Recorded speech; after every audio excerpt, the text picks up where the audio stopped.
Hi guys, तुमचं first mini ब्लॉगमध्ये स्वागत आहे. दुपारचं वाजलं होतं 12 आणि मग गेलो बाहेर. बघतो तर गाडी पक्कीच घाण झाली होती. हाणला जॅक आणि गाडी केली जॅक व उभी न मग गेलो पाईप घसरला. पाईप काही दोन दोन पडलेला, त्यांचा एक उचलला आणि आलो. बघतो तर पाईपान पाणीच नाही.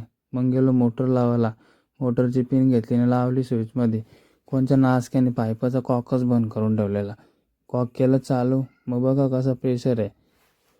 पक्कीच मजा आली गाडी धवायला. पाण्याचा प्रेशर बघून धवली गाडी पटापट. मग पुसल्या खोटे लावले चार्जिंगला.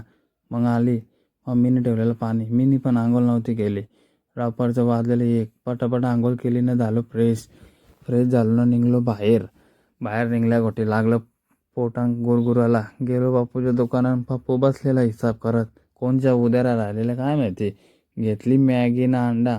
आलो घरी आलो ना. मग बघतो तर किचनमध्ये मम्मी न पप्पा काय करत होतं. बघतो तर मम्मीने घेतलेला स्वयंपाक करायला. मग मीने तर आणलेलं मॅगी. 10 मिनटाचं काम 2 मिनटात पटकन ठेवली मॅगी शिजवायला. 2 मिनटात शिजली मॅगी न बसलो खायला. खाल्या खोटी वाजली वॉशिंग मशीनमध्ये टाकलेलं कपडं टाकलं सुकायला. बायको नसलो कामं तर करायला लागतील. मग बघतो तर बायको आल्या खोटी घातला पसारा. गेल ती घराबारी होती. बघतो तर